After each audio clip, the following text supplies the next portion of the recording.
एक ब्रह्मचारी की कहानी। एक बार की बात है, महर्षि वेदव्यास अपने आश्रम में तरुण ब्रह्मचारियों को व्याख्यान दे रहे थे। इस व्याख्यान के दौरान वे बता रहे थे कि तरुण ब्रह्मचारियों को स्त्रियों से हमेशा सावधान और सतर्क रहना चाहिए, क्योंकि काम का आवेग बहुत शक्तिशाली होता है। अतः किसी भी ब्रह्मचारी के शिकार हो जाने का खतरा है। ये सुनकर वहां उपस्थित ब्रह्मचारियों में से एक तरुण ब्रह्मचारी खड़ा हुआ और बोला, गुरुजी, आपका कथन गलत है।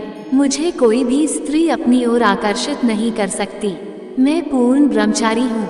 वेद व्यास जी बोले, जैमिनी, तुम्हें जल्द ही अनुभव हो जाएगा। मैं अभी कुछ दिनों के लिए बाहर जा रहा हूँ। मैं 3 महीने में लौटूंगा। सावधान रहना और अहंकार में आकर अपनी अति प्रशंसा मत करना। महर्षि वेदव्यास ने अपनी योगिक शक्ति से एक ऐसी सर्वांगपूर्ण सुंदर युवती का रूप धारण कर लिया, जिसके हृदय को भेदने वाले तीखे नयन, जिसका चेहरा सौम्य की तरह सुहावना, मोहक तथा जिसका शरीर अति सुंदर वस्त्रों से सुसज्जित था। ये सुंदर युवती संध्या के समय एक पर्वत पर एक पेड़ के नीचे जाकर खड़ी हो गई।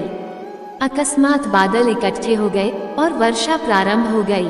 संयोग से उस समय जैमिनी भी जंगल से आते हुए पेड़ के पास से ही गुजर रहा था। उस युवती को जंगल में ऐसे अकेला देख उसे दया आ गई। उसने उसे संबोधित करते हुए कहा, अरे देवी जी, अगर आप बुरा ना माने तो मेरे साथ आकर मेरे आश्रम में ठहर सकती हैं। युवती बोली, क्या तुम अकेले रहते हो? क्या वहाँ कोई अन्य स्त्री है? जैमिनी ने कहा, मैं अकेला हूँ, परंतु आप निश्चिंत रहिए देवी। मैं पूर्ण ब्रह्मचारी हूँ। मुझे कोई भी स्त्री काम पीड़ित नहीं कर सकती। मैं संपूर्ण विकारों से मुक्त हूँ। आप वहाँ निश्चिंत रह सकती हैं। युवती बोली, एक तरुण कुमारी कन्या का एक ब्रह्मचारी के साथ रात्रि में अकेले रहना उचित नहीं है। जैमिनी ने कहा, ओ देवी, भयभीत मत होइए। मेरा विश्वास कीजिए, मेरा ब्रह्मचर्य पूर्ण है। मैं शपथ लेता हूँ कि आपको कोई हानि नहीं होगी। तब युवती रात्रि में उसके आश्रम में रहने के लिए सहमत हो गई। जैमिनी आश्रम के बाहर और युवती आश्रम के अंदर सोई। लगभग आधी रात के समय जैमिनी के मन में वासना की ललक उठी, किंतु उसने इसे उपेक्षित कर दिया और फिर से सो गया।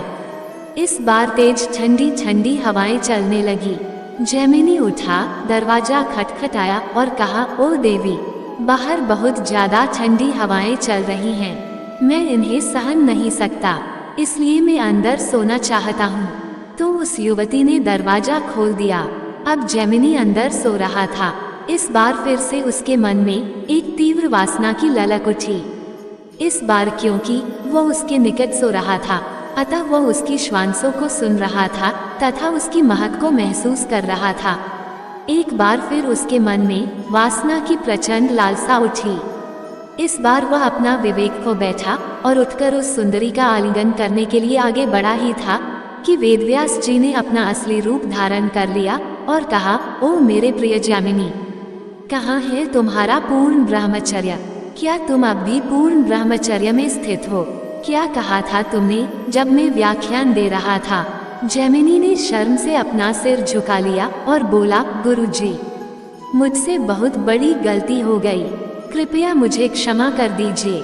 दोस्तों, ये दृष्टांत हमें बताता है कि जब एक महान इंसान माया के प्रभाव से छला जा सकता है तो हम क्या चीज हैं। इसलिए एक ब्रह्मचारी को हमेशा सावधान रहना चाहिए। दोस्तों, आपको ये कहानी कैसी लगी कृपया कमेंट करके जरूर बताएं। वीडियो पसंद आया हो तो लाइक करें और ऐसी ही और भी बहुत सारी कहानियों, कथाओं एवं जानकारियों को सुनने के लिए चैनल को सब्सक्राइब जरूर करें। धन्यवाद।